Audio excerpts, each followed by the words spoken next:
que paraisse ta lumière dans la nuit de nos détresses, qu'on se donne la vie, on nous s'allume enfin l'espoir, qu'on se donne la vie dans l'attente de ton jour. Nous veillons dans l'espérance. Viens Seigneur Emmanuel, que vienne ton règne.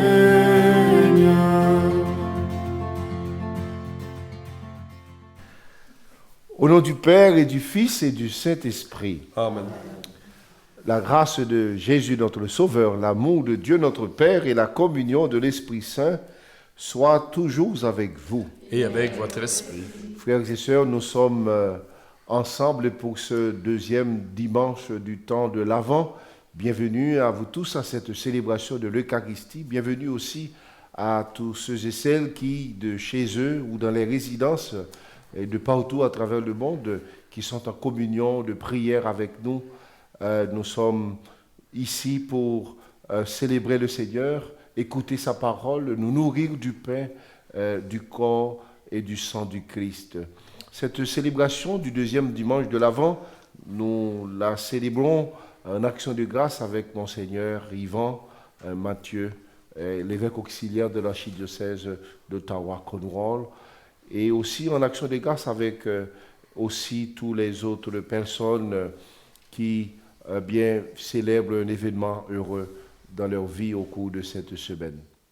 Alors, comme je l'ai dit, c'est le deuxième dimanche de l'Avent, et pour signifier que nous sommes parvenus, je dirais, à cette deuxième étape de notre cheminement vers Noël, nous allons allumer notre deuxième bougie.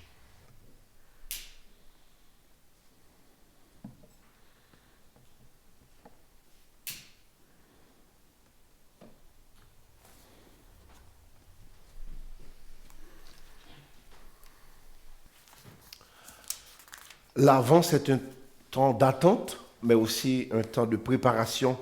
Alors, frères et sœurs, au début de cette célébration, préparons nos cœurs à célébrer ces saints mystères en reconnaissant que nous avons péché et en invoquant sur nous la miséricorde de celui qui vient.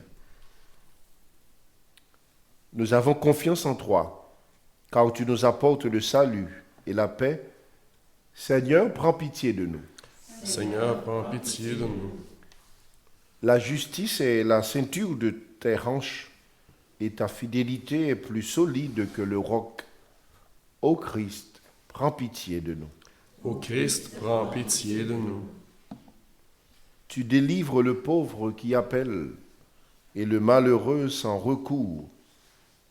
Seigneur, prends pitié de nous. Seigneur, prends pitié de nous. Que Dieu Tout-Puissant nous fasse miséricorde, nous pardonne nos péchés et nous conduise à la vie éternelle. Amen. Prions le Seigneur. Dieu de puissance et de miséricorde, ne laisse pas le souci de nos tâches présentes entraver la marche de ceux qui se hâtent à la rencontre de ton Fils, mais forme-nous à la sagesse d'en haut qui nous fait entrer en communion avec lui. Lui qui vit et règne avec toi dans l'unité du Saint-Esprit, Dieu pour les siècles des siècles. Amen.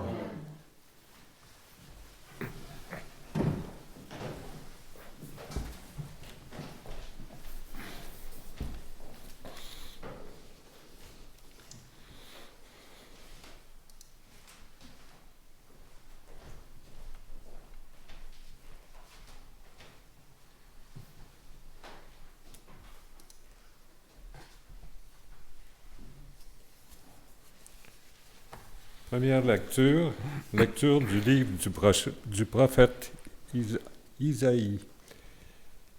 En ce jour-là, un rameau sortira de la souche de Jessé, père de David. Un rejeton jaillira de ses racines. Sur lui reposera l'esprit du Seigneur, esprit de sagesse et de discernement, esprit de conseil et de force, esprit de connaissance et de crainte du Seigneur, qui lui inspira la crainte du Seigneur. Il ne jugera pas sur l'apparence, il ne se prononcera pas sur des rumeurs, il jugera les petits avec justice, avec droiture, il se prononcera en faveur des humbles du pays. Du bâton de sa parole, il frappera le pays. Du souffle de ses lèvres, il fera mourir le méchant. La justice est la ceinture de ses hanches, la fidélité est la ceinture de ses reins. Le loup habitera avec l'agneau, le léopard se couchera près du chevreau, le veau et le lionceau seront nourris ensemble, et un petit garçon les conduira. La vache et l'ours auront même pasture, leurs petits auront même gîte. Le lion, comme le bœuf, mangera du fourrage, le fournisson s'amusera sur le nid du cobra, sous le trou de la vipère, l'enfant étendra la main. Il n'y aura plus de mal ni de corruption sur toute ma montagne sainte, car la connaissance du Seigneur remplira le pays, comme les eaux recouvrent le fond de la mer. Ce jour-là, la racine de Jessé sera dressée comme un étendard pour les peuples. Les nations le chercheront, et sa gloire sera sa demeure. Parole du Seigneur. Nous rendons grâce à Dieu.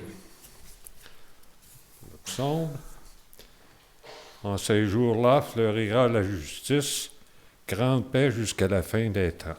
En ces jours-là, fleurira sa justice.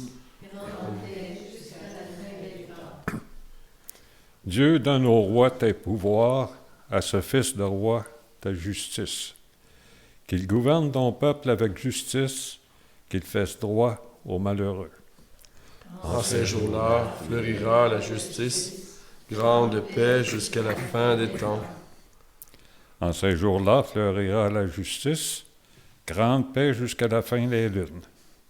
Qu'il domine de la mer à la mer et du fleuve jusqu'au bout de la terre. En ces jours-là fleurira la justice, grande paix jusqu'à la fin des temps. Il délivrera le pauvre qui appelle et le malheureux sans recours. Il aura souci du faible et du pauvre dont il sauve la vie. En ces jours-là fleurira la justice, grande paix jusqu'à la fin des temps. Que son nom dure toujours sous le soleil, que subsiste son nom. En lui, que soient bénies toutes les familles de la terre, que tout le pays le dise bienheureux. En ces jours-là fleurira la justice, grande paix jusqu'à la fin des temps. Deuxième lecture de la lettre de Saint Paul apôtre aux Romains. Frères, tout ce qui a été écrit à l'avance dans les livres de saints l'a été pour nous instruire, afin que, grâce à la persévérance et du réconfort des Écritures, nous ayons l'espérance. Que le Dieu de la persévérance et du réconfort vous donne d'être d'accord les uns avec les autres selon le Christ Jésus. Ainsi, d'un même cœur, d'une seule voix, vous rendrez la gloire à Dieu, le Père de notre Seigneur Jésus-Christ. Accueillez-vous donc les uns les autres, comme le Christ vous accueille pour la gloire de Dieu. Car je vous le déclare, le Christ s'est fait le serviteur des Juifs en raison de la fidélité de Dieu, pour réaliser les promesses faites à nos pères. Quant aux nations, c'est en raison de sa miséricorde qu'il rend gloire à Dieu, comme le dit l'Écriture. C'est pourquoi je proclamerai ta louange parmi les nations, et je chanterai ton nom.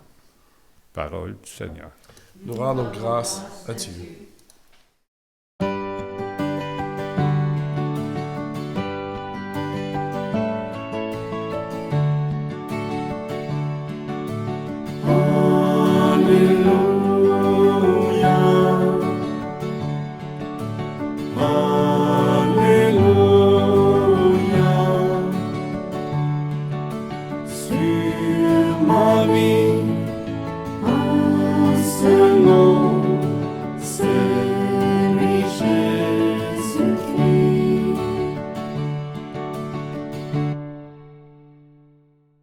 Préparez les chemins du Seigneur, rendez droit ses sentiers. Tout être vivant verra le salut de Dieu.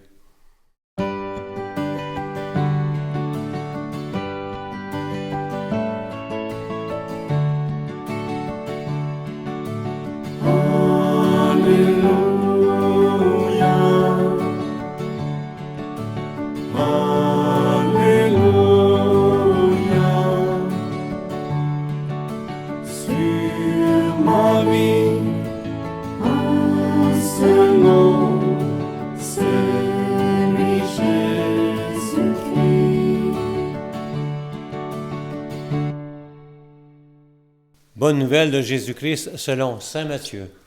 Gloire à toi, Seigneur.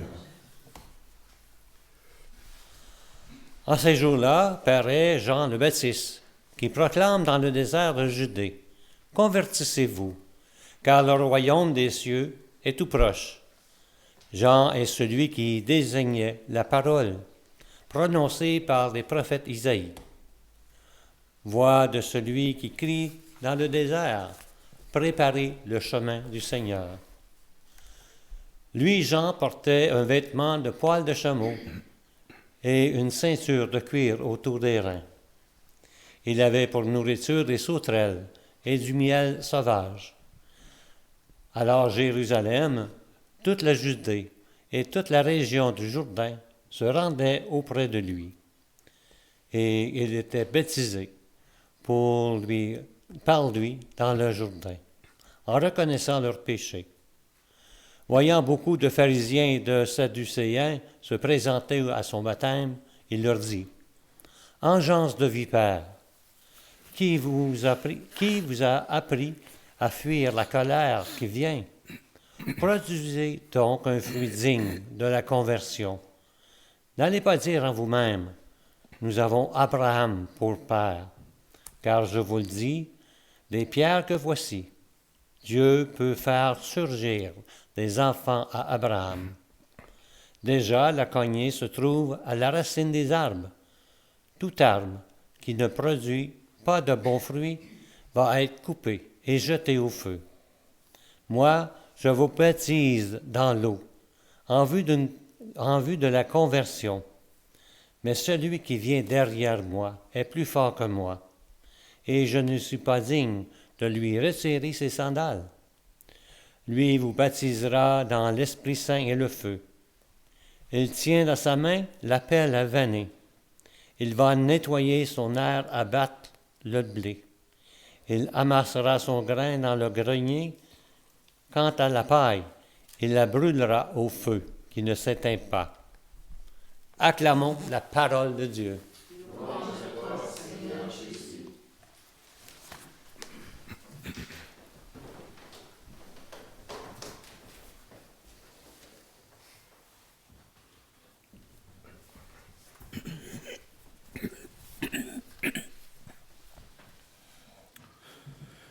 Alors, frères et sœurs, depuis dimanche dernier, nous entrons dans ce temps de l'Avent, qui est un temps de préparation, mais aussi un temps d'attente de celui qui vient, l'Emmanuel, Dieu avec nous.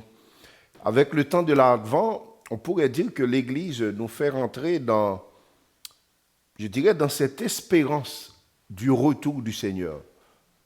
Oui, il reviendra, le Seigneur Jésus, dans sa gloire, comme il l'a promis. Mais l'Église nous fait rentrer dans cette espérance du retour du Seigneur, mais aussi dans sa venue à chaque instant. Nous rappeler qu'il continue instamment et constamment de nous visiter. Sa présence ne nous a pas lâchés, comme on dit. Mais tout cela, nous le célébrons, je dirais, dans cette venue dans la chair que nous célébrons à Noël. Donc nous avons quasiment ces trois venues et donc nous faisons ces trois attentes. Puis pour nous préparer, je dirais aujourd'hui à cette espérance du retour du Seigneur, eh bien, dimanche dernier, les textes de la liturgie nous invitaient à être vigilants et à nous tenir prêts. Aujourd'hui, à travers la figure de Jean et son message aussi, on pourrait dire que la liturgie nous aide à mieux comprendre comment nous devons nous préparer, je dirais, à cette rencontre. Convertissez-vous, car car le royaume des cieux est tout proche. On pourrait dire dans cette phrase, on a l'essentiel du message que veut nous donner ce deuxième dimanche. Le royaume est proche. Cela veut dire que le Seigneur Jésus revient. Il revient pour manifester sa miséricorde, pour manifester sa justice pour tous les peuples. Vous savez, nous vivons dans un monde saturé d'informations, d'opinions. Parfois, nous sommes très accaparés et il y a toutes sortes de stratégies pour nous accaparer.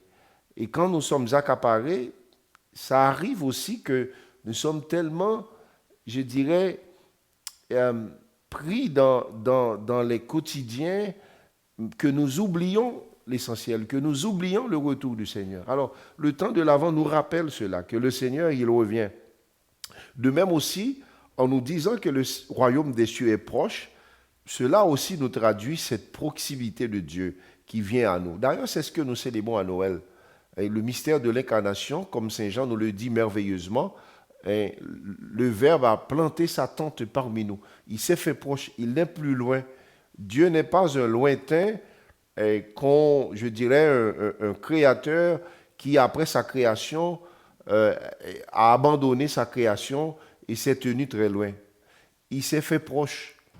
Il s'est fait l'un de nous pour bien nous connaître, pour être capable de comprendre nos difficultés et aussi pour nous élever avec lui.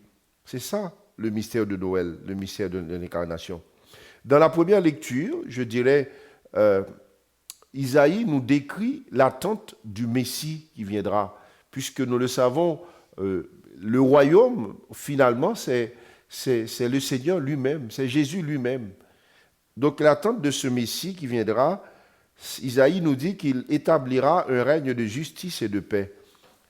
Pas une paix fragile, une paix de compromis. Nous autres, dans notre langage diplomatique, sociétal, parfois on parle de paix, on parle de sorte de compromis, mais au final, qui ne règle pas vraiment et en profondeur la question de la paix. Et on le voit dans toutes les guerres, que des tensions encore continuent d'exister. Isaïe, je dirais, utilise des images quasiment impossibles, en disant impossible dans notre compréhension, quand il dit « le loup et l'agneau marcheront ensemble, l'enfant conduira le lion ». C'est vraiment des images, on a comme l'impression que c'est un renversement de perspective, de vue, de compréhension. C'est comme une prophétie pour nous dire qu'il y aura l'harmonie. Le Messie qui viendra, il viendra organiser cette paix d'une manière nouvelle. Et que nous autres, nous croyons que cette prophétie d'Isaïe s'accomplit en Jésus-Christ. Non pas parce que tous les conflits sont effacés du monde, ce serait nous leurrer un petit peu, mais parce que le Seigneur est venu inaugurer, je dirais, quelque chose de nouveau. Cette réalité nouvelle qu'il est venu d'instaurer, c'est la victoire de l'amour, c'est la victoire de l'amour sur la peur, sur la haine, la victoire de la miséricorde sur la vengeance, la victoire de la vérité sur le mensonge, la victoire de la justice sur les injustices. Alors, dire que le royaume des cieux est proche, c'est comme croire déjà que Dieu, à travers l'Esprit, nous travaille de l'intérieur et qu'il est capable aussi de faire naître quelque chose de nouveau là où l'on ne croyait pas. C'est ça l'espérance chrétienne d'ailleurs. Ce n'est pas un optimisme, je dirais, naïf, mais de préférence une certitude que Dieu est à l'œuvre dans nos vies et dans le monde. Oui, frères et sœurs, dans l'attente de ce jour, vous savez, nous ne pouvons pas malheureusement rester les bras croisés. Nous ne pouvons pas dire aussi que tout ira bien dans une sorte de présomption. Voilà pourquoi la deuxième partie du message de Jean-Baptiste, c'est l'invitation à nous convertir. L'invitation à nous convertir, cela veut dire que notre mission est de préparer la venue du Seigneur. C'est d'aplanir ses sentiers.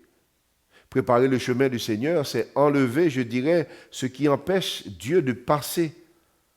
Les pierres, peut-être de la rancune, d'enlever les montagnes de l'orgueil, de combler les fossés du découragement, d'enlever la poussière de la superficialité, et que sais-je encore. Préparer le chemin du Seigneur, c'est peut-être dans un cas concret, essayer d'offrir le pardon, demander pardon. C'est peut-être aussi choisir de dire une parole de paix, une parole qui construit, au lieu d'une parole qui blesse, qui divise ou qui ridiculise. C'est remettre, je dirais, Dieu au centre de notre vie plutôt que de vivre en ce que j'appelle pilote automatique. Vous savez, on laisse aller, on pense à rien, tout va bien. Convertissez-vous. Vous savez, le mot conversion, c'est quand on associe, je dirais, cette manière de changer de direction. Parce que ce que Saint Jean nous dit aujourd'hui, Jean-Baptiste nous dit aujourd'hui, c'est que nous sommes invités à produire des fruits de la conversion, de cette conversion, c'est-à-dire ce métanoïa, ce changement de direction. Changement de direction parce que parfois il nous arrive de prendre le mauvais chemin. Donc c'est un chemin de retournement. Nous connaissons tous et chacun, moi comme vous comme moi, et tous ensemble, nous connaissons ces moments où nous ressentons au plus profond de nous-mêmes que quelque chose doit changer. Ce n'est pas se laisser accabler ou écraser par ses manquements, mais de préférence prendre conscience que c'est important de revenir à soi-même, de se reprendre en main et dire, Seigneur, je ne veux pas rester là où je suis. Conduis-moi. Je veux devenir meilleur. J'aime bien des jeunes qui souvent fréquentent des clubs, je dirais, d'entrepreneuriat ou de leadership. Ils disent, vous savez, monsieur l'abbé, très gentiment, j'aimerais devenir une meilleure version de moi-même. C'est redevenir une meilleure version d'eux-mêmes. Alors, c'est dans cette logique de conversion, de changement, de ce retournement. Et il ne se fait pas seulement avec de bonnes intentions, mais aussi dans un lieu intérieur. Et là où l'on est capable, en fin de compte, d'écouter le Seigneur. Voilà pourquoi l'Évangile nous conduit dans ce tableau que Jean décrit vers le désert. Parce que la conversion, vous savez, commence souvent quand on accepte parfois de quitter ce bruit, de sortir de l'agitation, de se laisser dépouiller et de se retrouver. Si on ne se retrouve pas, si on n'est pas capable de prendre du temps pour se retrouver soi-même, ce sera difficile, très difficile, de nous laisser rejoindre par Dieu. Le désert, c'est parfois l'endroit où Dieu nous rejoint quand toutes les autres voix, je dirais, se taisent, quand les bruits arrêtent, puis là, on est capable de nouveau de nous laisser rejoindre par Dieu. Et nous portons chacun en nous des déserts, parfois géographiques, et pour certains pays, mais des déserts intérieurs aussi, des périodes où l'on se sent seul, où la foi ne répond pas, où il y a des pourquoi, où il y a toutes sortes de solitude, la maladie. Nous traversons dans nos vies des moments comme ça, où il y a parfois aussi le silence de Dieu, où les questions, je dirais, sont plus nombreuses que les réponses. On n'a pas de réponse, on pose des questions, on est en mode questionnement. Pourtant, la parole de Dieu nous invite justement à regarder ces situations et de regarder ces déserts comme des expériences certes éprouvantes, mais aussi une expérience de fécondité. C'est pourquoi on dit souvent cette traversée du désert pour dire que oui, nous aurons à le traverser ce désert. Alors, frères et sœurs, donc on le voit, cette conversion que Jean annonce aujourd'hui ne concerne pas seulement les actes, mais toute notre manière de penser, notre manière d'être. Vous savez, moi, je l'ai toujours dit, parfois ce qui nous enferme, les prisons qui nous enferment, les prisons intérieures, c'est comme quand on dit « je suis comme ça ». Ça ne changera pas. Je n'y arriverai jamais.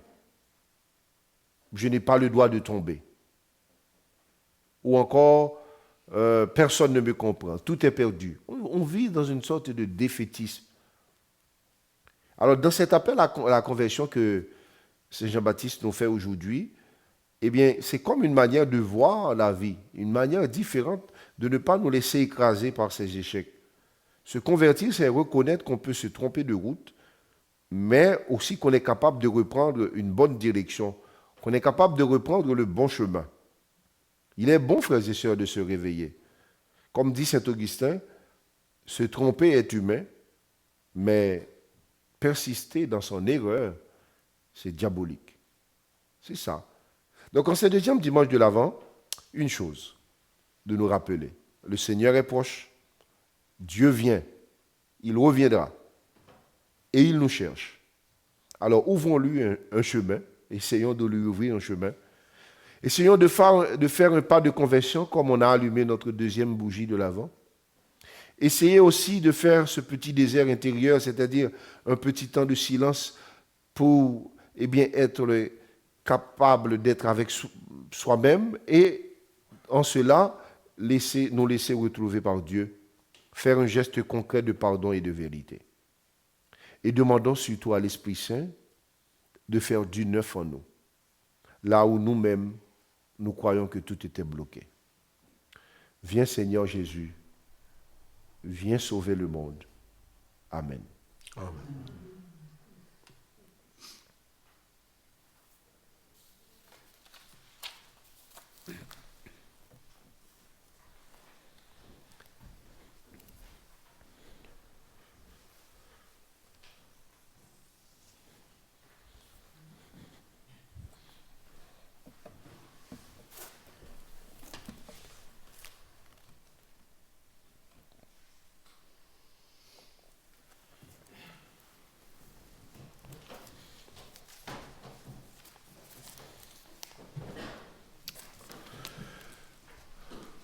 Professons ensemble notre foi. Je crois en Dieu, Le le Père Père Tout-Puissant, Tout-Puissant, Créateur du ciel et de la terre, et en Jésus-Christ, son Fils unique, notre Seigneur, qui a été conçu du Saint-Esprit, né de la Vierge Marie, a souffert sous Ponce Pilate, a été crucifié, est mort et a été enseveli, est descendu aux enfers, le troisième jour est ressuscité des morts, est monté aux cieux, est assis à la droite de Dieu le Père Tout-Puissant, d'où il viendra juger les vivants et les morts. Je crois en l'Esprit Saint, à la Sainte Église catholique, à la communion des saints, à la rémission des péchés, à la résurrection de la chair, à la vie éternelle. Amen. Pour préparer le chemin du Seigneur, Jean-Baptiste nous invite à la conversion. Invoquons Dieu, notre Père, que sa parole nous émonde, afin que notre monde, ainsi que notre Église, puisse produire un fruit digne de la conversion. Ô Seigneur, que fleurisse ta justice et ta paix. Pour que notre monde ouvre son cœur à la venue du Christ, qui nous baptise dans l'Esprit Saint et le feu, prions le Seigneur. Ô Seigneur, que fleurisse ta justice et ta paix. Pour que fleurisse la justice et la grande paix de notre Dieu sur la terre, prions le Seigneur. Ô Seigneur, que fleurisse ta justice et ta paix. Pour que nous sachions accueillir nos frères et sœurs malheureux, faibles et pauvres, prions le Seigneur. Ô Seigneur, que fleurisse notre justice et ta paix. Pour que nous nous laissions inspirer par la parole de Dieu pour porter des fruits en abondance, prions le Seigneur. Ô Seigneur, fais fleurir ta justice et ta paix. Dieu notre Père, par la voix de Jean-Baptiste, tu nous invites à préparer le chemin de ton Fils qui vient vers nous. Écoute nos prières et change nos cœurs. Ainsi, nous porterons des fruits à partager avec tous nos frères et sœurs qui te cherchent par Jésus le Christ, notre Seigneur. Amen.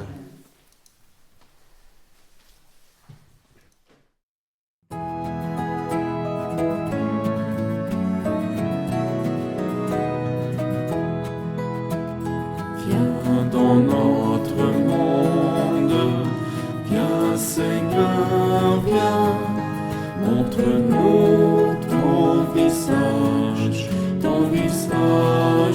Seigneur. Ô toi, Dieu notre en attente. Ils cherchent ton visage. Viens, donne-nous le salut. Viens dans notre monde. Viens, Seigneur, viens. Montre-nous ton visage, Seigneur. Ô toi, Dieu de lumière, guide ton peuple en attente. Il s'ouvre à ta parole. Viens, donne-nous le salut. Viens dans notre monde. Viens, Seigneur, viens. Redis-nous ta parole. Béni Seigneur, Dieu de l'univers, de ta bonté, nous avons reçu ce Ô pain. toi, Dieu d'espérance, De la terre et du travail, bénis des ton hommes, peuple en des attente. Ils chantent tes merveilles. Viens, donne-nous le salut. Dieu béni Seigneur, Viens dans notre monde. Viens, Seigneur, viens. de la vie, Comble-nous de merveilles, Seigneur. Ô toi, Dieu de tendresse, viens pour ton peuple en attente. Il t'offre une demeure. Viens, donne-nous le salut. Viens dans notre monde. Viens, Seigneur, viens. prions ensemble au moment d'offrir le sacrifice de toute l'Église. Pour la gloire de Dieu et le salut du monde.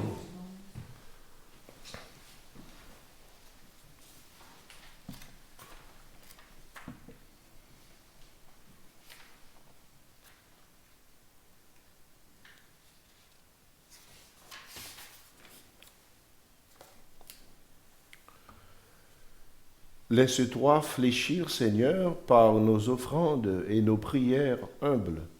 Nous ne pouvons pas invoquer nos mérites. Viens par ta grâce à notre secours, par le Christ notre Seigneur. Amen. Le Seigneur soit avec vous. Et avec votre esprit, Élevons notre cœur. nous retournons vers le Seigneur. Rendons grâce au Seigneur notre Dieu. Cela est juste et bon. Vraiment, il est bon et juste pour ta gloire et notre salut de t'offrir notre action de grâce toujours et en tout lieu. Seigneur, Père très saint, Dieu éternel et tout-puissant, par le Christ notre Seigneur. Car il est déjà venu, en assumant l'humble condition de notre chair, pour accomplir l'éternel dessein de ton amour et nous ouvrir à jamais le chemin du salut.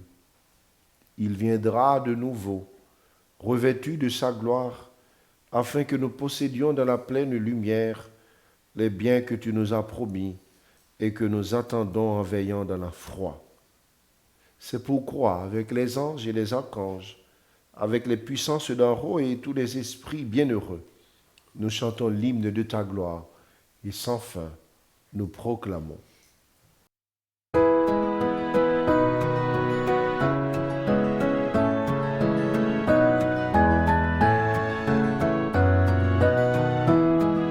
Dieu saint, Dieu fort, Dieu immortel, béni soit ton nom. Ciel et terre sont remplis de ta gloire.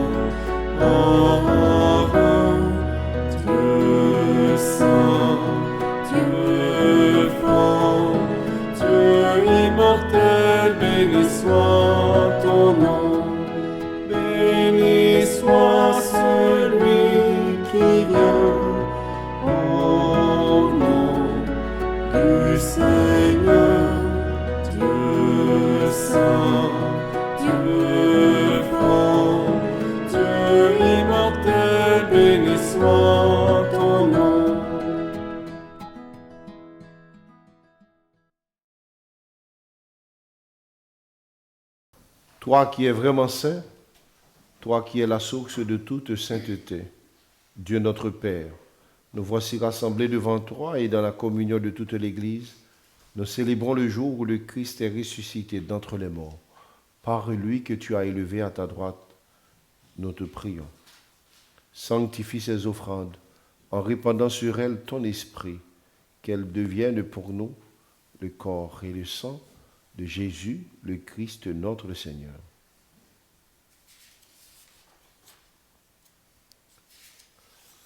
Au moment d'être livré et d'entrer librement dans sa passion, il prit le pain, il rendit grâce, il le rompit et le donna à ses disciples en disant : « Prenez et mangez-en tous, ceci est mon corps livré pour vous. »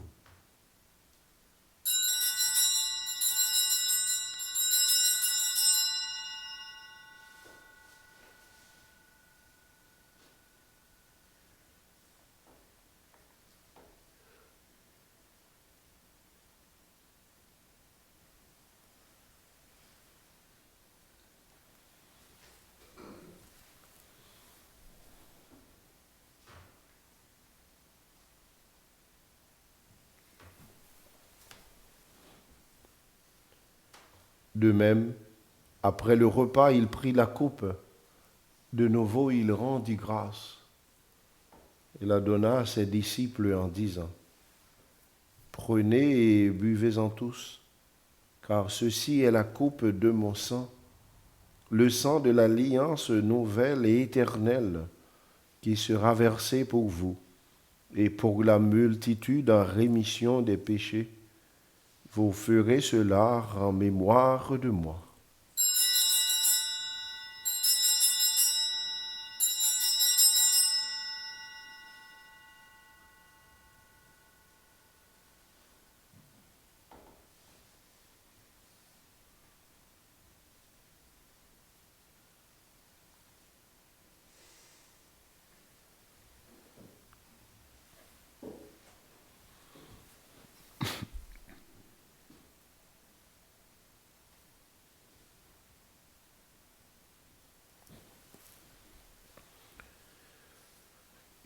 Il est grand le mystère de la foi.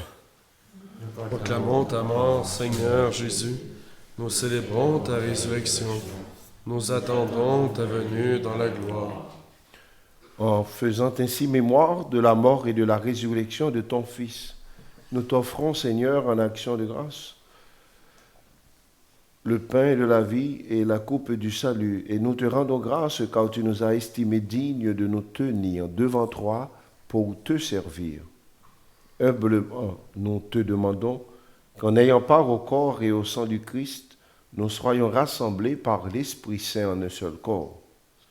Souviens-toi, Seigneur, de ton Église répandue à travers le monde. Fais-la grandir dans ta charité en union avec notre pape Léon, notre évêque Marcel et tous les évêques, les prêtres et les diacres. Souviens-toi de Simon. Souviens-toi aussi de tous nos sœurs et frères qui se sont endormis dans l'espérance de la résurrection, et souviens-toi dans ta miséricorde de tous les défunts. Accueille-les dans la lumière de ton visage. Sur nous tous, enfin, Seigneur, nous implorons ta bonté. Sur Monseigneur Yvan Martieu, sur le Père Antoine de Toila, sur Lucien Tizane, sur Thérèse Ombagosu, sur Masseline Leden, Angèle Prisca, sur Joséphine Juliana Opéry, José Vieira, sur David Catola, Lucie Dumas, Emmanuel Yapi, sur Larry, sur Sidonie Minko, sur Brigitte Munkaka, sur Annie Mikaba, sur Germaine Boniface, sur Maman Kouamoni, sur Léonie Kouenet, sur Sabine Bissanou, sur Octave Guedino, sur Delphine Badjedji, sur Brigitte Bonnet, Christian Batikwala, Josiane Levaillant, Maman Hélène, sur toutes les personnes qui se recommandent à nos prières. Permets qu'avec la Vierge Marie, la bienheureuse Mère de Dieu, avec Saint Joseph, son époux, les apôtres, et tous les saints qui ont fait ta joie au long des âges, nous ayons part à la vie éternelle et que nous chantions ta louange et ta gloire par ton Fils Jésus le Christ.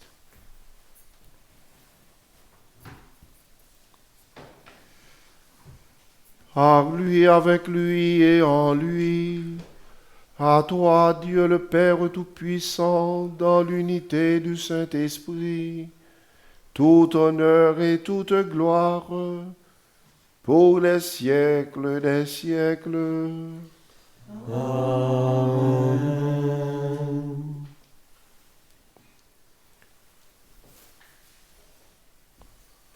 Comme nous l'avons appris du Sauveur et selon son commandement, nous osons dire: Notre Père, qui es aux cieux, que ton nom soit sanctifié, que ton règne vienne, que ta volonté soit faite sur la terre comme au ciel. Donne-nous aujourd'hui notre pain de ce jour. Pardonne-nous nos offenses, comme nous pardonnons aussi à ceux qui nous ont offensés. Et ne nous laisse pas entrer en tentation, mais délivre-nous du mal. Délivre-nous de tout mal, Seigneur, et donne la paix à notre temps. Soutenus par ta miséricorde, nous serons libérés de tout péché, à l'abri de toute épreuve, nous qui attendons que se réalise cette bienheureuse espérance, l'avènement de Jésus-Christ, notre Sauveur. Car c'est à toi qu'appartient le règne, la puissance et la gloire, pour les siècles des siècles. Seigneur Jésus-Christ, à tes apôtres, tu as dit: je vous laisse la paix, je vous donne ma paix. Ne regarde pas nos péchés, mais la foi de ton Église, pour que ta volonté s'accomplisse. Donne-lui cette paix, conduis-la vers l'unité parfaite, toi qui vis et règnes pour les siècles des siècles. Amen. Que la paix du Seigneur soit toujours avec vous. Et avec votre esprit. Et dans la charité du Christ, partageons un signe de cette paix.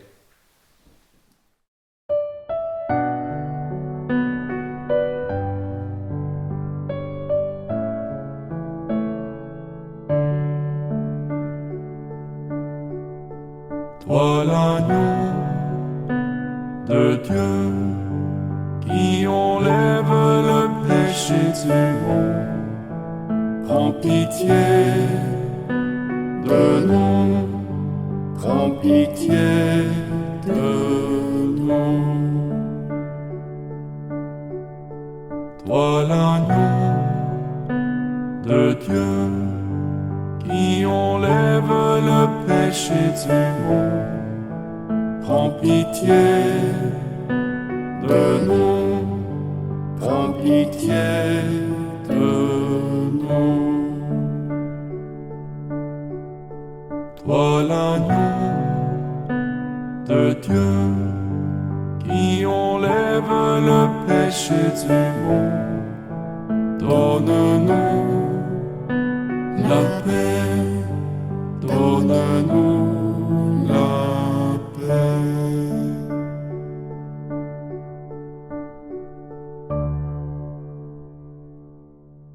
Voici l'agneau de Dieu, voici celui qui enlève les péchés du monde. Heureux les invités au repas des noces de l'agneau. Seigneur, je ne suis pas digne de te recevoir, mais dis seulement une parole et je serai guéri.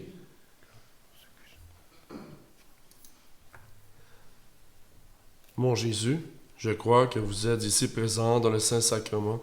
Je vous aime par-dessus toute chose, et je désire ardemment vous recevoir dans mon âme. Puisque je ne peux pas à cette heure vous recevoir sacramentellement, venez au moins spirituellement dans mon cœur. Comme si vous étiez déjà présent, je vous adore et tout entier je m'unis à vous. Ne permettez jamais que je me sépare de vous. Amen.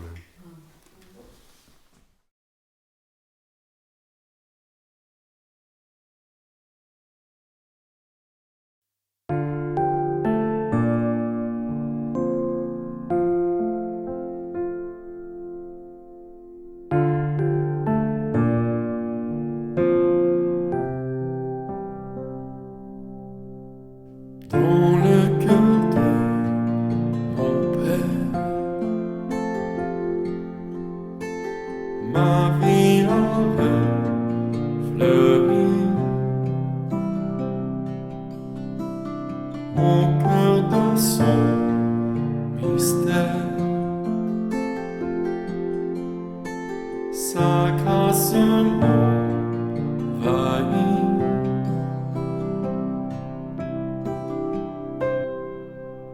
Tout sera grand et tout renaîtra du bienveillant. Tu me guériras, Saint-Esprit, oh porte-moi chez mon Père dans ses bras. Laissons en moi s'éveille, mes ruines se relèvent, quand mon Dieu a promis. L'Esprit m'envahit.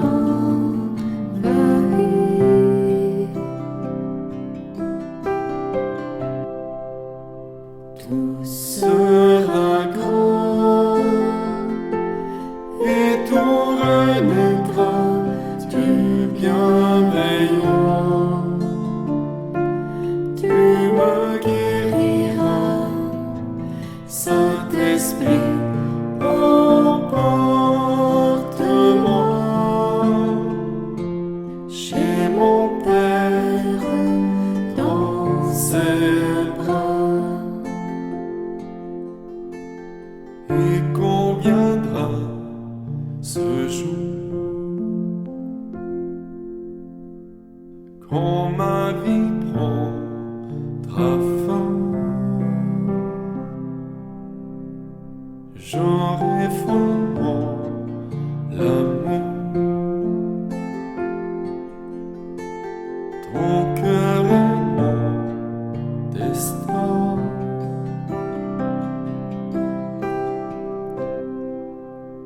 Tout sera grand et tout renaîtra du bienveillant.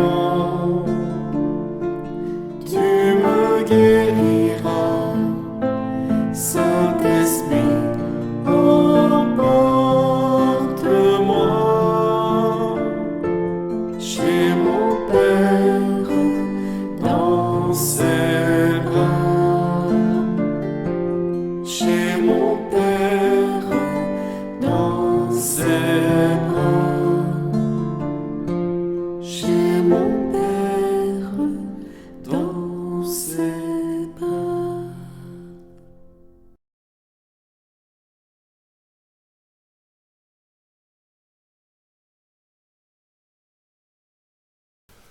Prions encore le Seigneur.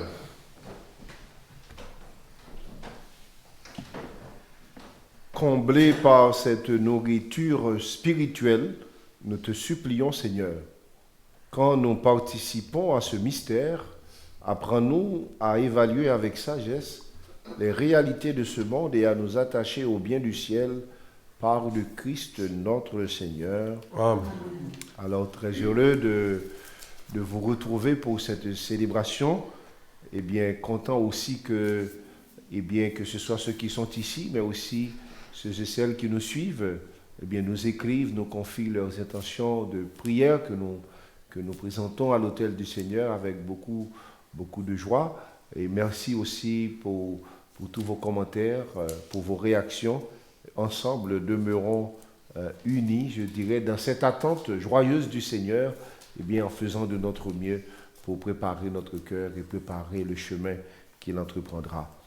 Alors, nous nous disposons maintenant pour recevoir cette bénédiction spéciale que l'Église nous propose aujourd'hui, que la liturgie, eh bien, nous donne pour ce temps de l'Avent.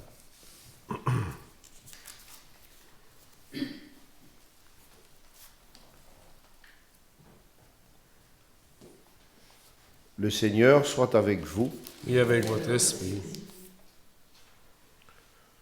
Vous croyez que le Fils unique de Dieu est déjà venu dans le monde, qu'il vienne de nouveau à la clarté de son avènement, que Dieu Tout-Puissant, dans sa miséricorde, vous sanctifie et vous comble de sa bénédiction. Amen.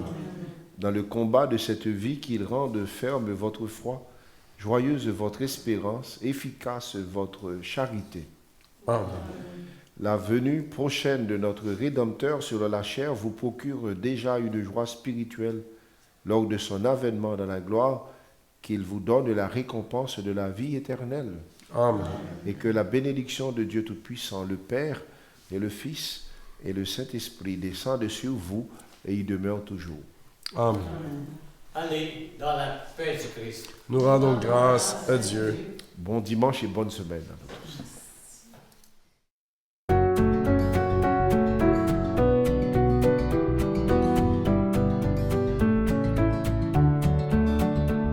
Le Dieu de notre espérance va venir chez nous.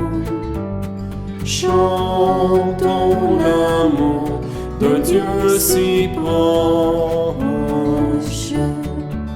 Pressons le pas, voici le Seigneur. Par sa parole, il nous trace le chemin au cœur du monde.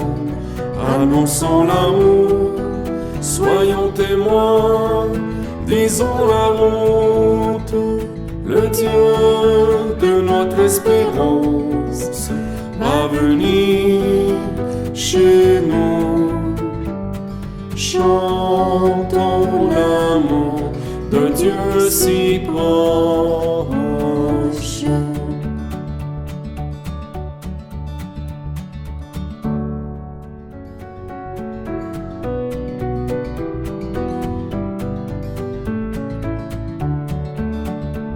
Le Dieu de notre espérance va venir chez nous.